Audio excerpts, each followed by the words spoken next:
Hey, this is Ish, and in today's talk, I want to go over which Eastern spiritual discipline would appeal to you the most based on your personality type. And the personality type I'm referring to here is based off the Big Five personality type model.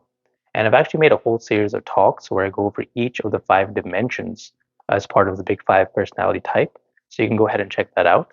But just as a quick recap of the Big Five traits, the first trait would be openness, which refers to your openness to new experiences.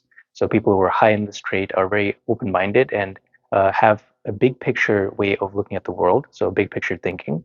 The next trait is conscientiousness, which refers to work ethic and success orientation and achievement orientation. So people who are high in this trait like to be very ambitious and like to go after big goals. The next trait is extroversion, which refers to your capacity to gain energy from social interactions and also stimulus in the outside world as well. The fourth trait is agreeableness, which refers to your propensity to be very cooperative, patient to other people, very accommodating, and really kind to others. So if you're high in this trait, that would describe you, and when you're low in this trait, you'd be the opposite, so very a bit more closed off, a bit competitive and argumentative. And then the last trait is neuroticism, which is the quality to which you are prone to what we call negative emotions, such as anxiety, depression, anger. So your emotions are very volatile. And if you are low in this trait, you are very stable. And a distinction I like to make, which I have done in all the previous talks on the Big Five personality type test, is that people will fall somewhere between a spectrum or range in this between each dimension. So be somewhere in between. So they could be 70% or 30% in openness. And where you fall along the spectrum will change the way you view the world and inform your life decisions as well. So that's just something to keep in mind. But to keep this talk simple and easy to understand, I'll just be using the extreme examples. So people who are high or very low in a trait, so you can have a good understanding. And if you fall somewhere in between a range, then just know that you can go both ways. So you can relate more to one practices that are very high in this trait and very low in this trait, and both will be fine for you. So you're a bit more adaptable. So let's start off with openness, the first trait. So openness again refers to your openness to experiences. People who are very high in this trait can be described as big picture thinkers, like artists. A lot of creative types tend to fall in the high in openness because they aren't too concerned about the day-to-day practicality and systems of things, but rather they like to keep their mind open and look for new possibilities. And people who are high in openness, as the word implies, are open-minded, and they also like to consider multiple different possibilities or approaches to a specific problem. So rather than have just one single path to get to a certain goal or destination, they can consider different perspectives, and they actually get a lot of energy from doing that, and that excites them. So they would really hate to be constrained or confined to one specific path or one specific solution, so they can keep their options a bit more open.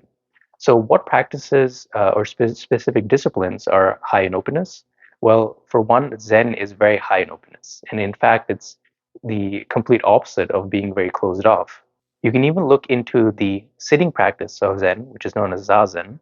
And in this practice, there isn't too many rules. So you'll be sitting there and you may have like some slight pointers as far as how to conduct your posture, like keeping your spine upright and all that.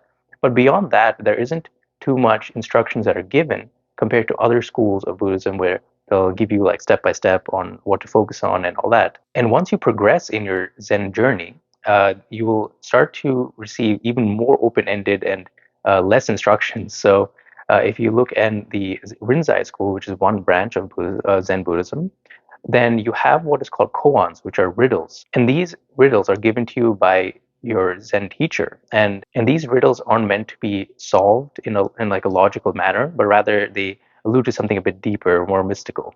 And one Zen koan I've heard was, "What was your face before you were born?" So you can see that this makes no sense logically, but rather it is supposed to be like kind of like an open thing where it'll kind of once you kind of grasp the essence behind it, it will hit you into and get you into this awakened state. So it's very confusing. I know if you're kind of new to it, but this approach of Zen is very anti-intellectual. So, and in the Soto Zen lineage, so that's another branch of Zen Buddhism, you have an advanced practice called Shikantaza. So this is where the instructions get even more vague. So shikantaza just means just sitting. So you will just be sitting there and you just open up your senses and open up your mind and open up the body. And so you can start to see that as a practice progresses, things become more open. And lifestyle wise, a lot of people that are Zen practitioners, like a lot of Zen monks in the past, have become like great poets and writers, and they engage in a lot of creative pursuits. And personally, what I've noticed is that I've seen a lot of senior Zen leaders and priests have like piercings, and some of them have tattoos. So you can start to see that a lot of people who identify themselves as being more creative tend to prefer Zen because of its openness, open-ended approaches, a lot of creativity involved. And if you study under a lot of the Zen masters, you'll notice there's a certain way of being where they never really answer your questions directly, and they kind of give like riddles or answers, and they're always really interested in something that's a bit more mystical. And another branch of Buddhism that people who are high in openness tend to enjoy is Vajrayana Buddhism. So this is something that is popular in Tibet. So the Dalai Lama, for example, will be practicing that kind of school of thought. And in Vajrayana, they make use of a lot of visualizations. So a Tonglen practice, for example, is where you inhale the suffering of others, and then when you exhale, you imagine a light that is soothing other people all around you. So it makes use of a lot of like visualizations. I know one time, I think a few weeks ago, I practiced at a local Tibetan center here, and we were looking at a picture or avatar of a Buddha. And what we do is we look at it, close our eyes, and try to replicate the image in our mind. So heavy use of visualizations. A lot of people who prefer that will kind of gravitate towards that. And in Vajrayana, they also mention things like energy and energy work. So clearly, people who are creative spiritual types tend to really enjoy that. So that's for the high in openness scale. Now, what happens if you're very low in openness? So this is someone who would be described as a bit more conservative, traditional. They like following routines rather than reinventing the box. Why do that? Why not just focus on what has already been said and what's tried and true, rather than venturing out of the box? So people who are low in openness tend to gravitate towards the Theravadan school of Buddhism. So this is the oldest school of Buddhism, and I've practiced there, and Vipassana is from there as well. And when you go practice Vipassana, it's very different from Zen. So in Vipassana, I've been practicing the Mahasi Sayadaw technique of labeling and noting. So when I've done that, it's very clear cut. So you're just going to sit there, watch your breath rise and fall, and you're going to label rising, falling, rising, falling. Then if you have a thought, you're going to label that thinking. So it's very clear cut and analytical, and there isn't much creativity involved. And you can even study a lot of the Theravada teachers and Vipassana teachers. They're a bit more serious in nature. So you can look at a picture of Mahasi Sayadaw, for example, and then you can look at a picture of, like, say, the Dalai Lama, and they're very different in terms of the expression and how they carry themselves. So people who are a bit low in openness will really like and enjoy these types of practices of Vipassana, which is more dry, or shamatha practice, because it's very clear cut and it's a bit more strict, but they like the strictness because it provides them that order. So I've noticed that a lot of the monks in the Theravadan schools follow a bit more rules than, say, Zen. And you can even look at it that like Zen monks are able to marry, and the Theravadan monks are actually required to be celibate. So it's very different approaches to life. Now, moving on to the next dimension, and this is conscientiousness. So this refers to your achievement orientation or propensity towards achievement. And people who are very high in this quality can be described as very ambitious. They have big goals. They are constantly working. So someone like Kobe Bryant would be an example, or Bill Gates, or Steve Jobs, right? So you can kind of have a good understanding of that. So naturally, obviously, you would think that in the spiritual disciplines, people would gravitate towards the lower end of the spectrum because it's non-ambition, and that's actually a quality that is talked about a lot, is non-ambition. So in an aspect, it's very true that a lot of these spiritual disciplines are on the very low side of conscientiousness, but there is something to be said about like the work ethic and kind of conducting yourself and doing the work, and that's something I find if people who are higher in conscientiousness naturally, they tend to gravitate towards certain schools of meditative thought compared to others. So I noticed that in Zen, for example, there is people who are high in conscientiousness tend to gravitate towards those. And the reason why is that although there is a lot of open-endedness and simplicity behind the practice, there is a lot of little like rituals you have to do. So certain like ways of holding your bowl in place, and you have to wake up at like if you do like a retreat, you have to wake up like 5 a.m. then meditate for like this exact amount of time, then go for a walk period of walking meditation, and then you'll have this. So things are very structured and organized, and people who are very high in conscientiousness like to be very organized and stay on top of things. Now, people who are very low in conscientiousness are kind of go with the flow. So they kind of just take everything, as it comes. They don't like to strive towards things. So I personally relate to this. I'm very low in conscientiousness myself, and for the longest time, I thought this was like the worst thing ever, because in our modern world, at least here in the West, there's a lot of pressure to succeed in life and get a good job and go to a good school and all that.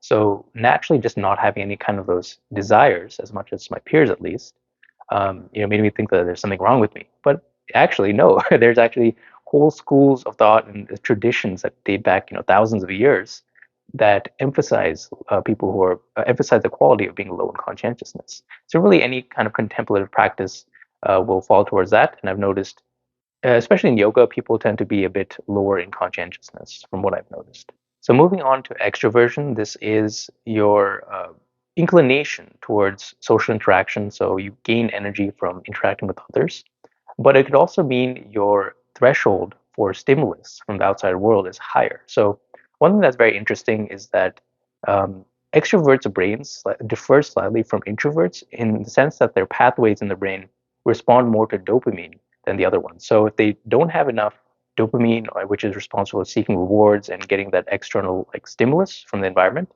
and really thriving off that, like kind of going after goals and setting that, and really being interacting with the external environment, then they'll feel a bit restless. So naturally, with the Buddhist schools of thought, they tend to be a bit more on the introspective side. So this is low in extroversion. So you can clearly see that where if you go to like a Buddhist retreat, you're in some schools like Zen and at Theravada as well, you take a vow of silence. So this means you can't even talk to the person next to you, unless you have some very important questions for a teacher. But you won't be chatting and just sitting around and talking to people at all in these retreats. So very different environment from yoga, which I've gone to a lot of yoga retreats, and this is very extroverted because you'll be practicing yoga, but then afterwards talk to people. And typically in the yoga class, there's like things like lights and colors and sounds. So it's more interactive, and extroverts really like this type of environment and feed off it and there's a lot of like social interaction there. And Kundalini yoga is the extreme version of extroversion because you have a lot of stimulus bombarded at you. So the whole point of in Kundalini, you're like circulating the prana or life force energy within you. So you're going to be breathing very fast. You're going to be making some rapid movements with your body and moving your arms a lot and your spine, body. So there's a lot going on. And if you're an introvert, this is your personal nightmare. But for a lot of extroverts, you really like it. And I found this really interesting because some time ago I was doing a lot of Zen meditation, which, if you aren't familiar, in the Soto style, you stare at a white wall, and the monks there, wear black, and the other participants are expected to wear all black, and you eat very bland food. So it's a definition of being very austere.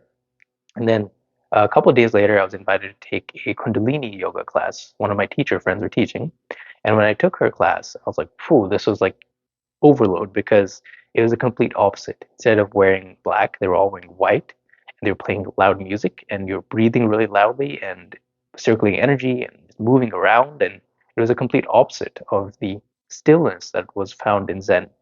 So it is very so a lot of extroverts will tend to like Kundalini, for example, and actually in the Buddhist practices, you may enjoy loving kindness practices, and the reason why is um, you are extending love not only for yourself and love and kindness, but also extending it for other people systematically. So you start with yourself and then expand it to people that are very close to you, and then some acquaintances, and then people that maybe you don't get along with and all that. So you kind of just expand the circle of love out in the world, and this makes you feel more connected. So as a personal thing, what I've noticed is when I've done a few hours of like Zen meditation or Vipassana meditation, and then I go out in public, I'll feel very free in my body, but I'm not that chatty. On contrast, if I do some loving kindness practice and then I go out in public, then I don't have like this not that I have social anxiety, but I don't have this fear of talking to people, and I feel naturally just a bit more connected to other people, and I listen a bit more and talk more, and I'm more engaged in social conversation after practicing loving kindness. So a lot of extroverts will really like this practice because it connects you with other people. And from just like a personal observation, I've noticed that a lot of Tibetan practitioners just tend to be on the extroverted side. I don't know what it is, but I guess the practice tends to draw more extroverts. So you're more on the extroverted side. You might like these practices of Kundalini, any kind of yoga, loving kindness practices in Buddhism, and also Tibetan practices. So and then again, on the introverted side, you have like a whole variety to choose from of practices because uh, meditation by its nature is introspective and you're kind of just blocking everything off and kind of going inwards. So an introvert's paradise. The next dimension of the Big Five personality type test is agreeableness, which is all about how much you value and your propensity towards being very nice to others and kind and cooperative. So people who are high in this trait are just generally very patient and loving and accepting and accommodating and all that as well. So people who are high in this trait, like I've noticed, tend to gravitate towards Tibetan styles of Buddhism and also like the loving kindness practices, which I've just mentioned, and like the Mahayana school of Buddhism, which is all about saving other people from suffering. So it's all about putting your attention outwards towards other people. So naturally, people who are higher in this trait of agreeableness will really like that practice. And I find that Zen is somewhere in between, because yes, it's still considered like a Mahayana school, which so you spend a lot of time of your practice dedicating your practice to other people and looking outside and volunteering and doing all that stuff. But I've also seen a lot of Zen teachers kind of have that quality of toughness in them. So they have no problem like some Zen masters like grab the robes of like a student, kind of shake them around, or they have like they'll kind of like in if they're not conveying their message across to a student like the normal manner, they might like kind of raise their voice a bit, not to like be mean, but just like another way of cutting through to the students' resistances. So anything kind of goes in that kind of open-minded approach. So you have to be a bit more stern in that manner, yeah. And also, Zen in its like nature is like kind of regimented and I wouldn't say like a militaristic kind of style, but like it is kind of regimented and I've noticed in some sittings that I've gone to like Zen priests will kind of like just yell a bit more. So I find Zen is kind of in between. And then if you go on more on the disagreeable side, I've noticed in the Vipassana schools, they tend to be a bit more like kind of closed off and not in a mean way. So I don't want you to think that all like disagreeable people are like mean.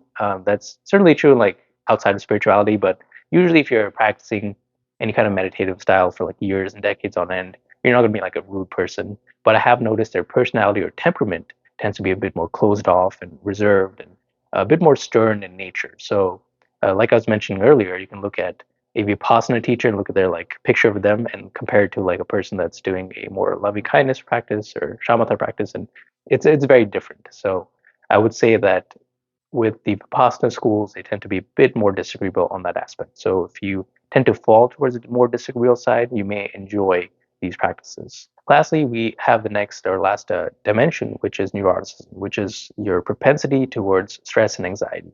And if you are high in this quality, your emotions tend to go up and down. So naturally, the course of the any kind of spiritual disciplines is to lower your levels of this trait.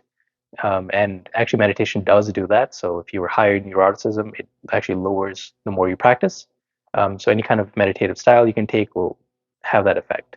However, there is something to be said if you're naturally a bit higher to anxiety and stress and all that, you may enjoy practices like yoga, which are more, the asanas at least, which are more body centric, because if you are having these like anxious bouts or you're prone to depression, well, just sitting still might not do so much for you because you may ruminate. Of course, if you're a bit more advanced in the practice, then you can kind of get over it. But if you are kind of just starting out and you're unable to sit because you have all these strong feelings come up, well, it might be more beneficial for you in the beginning to utilize more movement. So a lot of yoga practices will help that.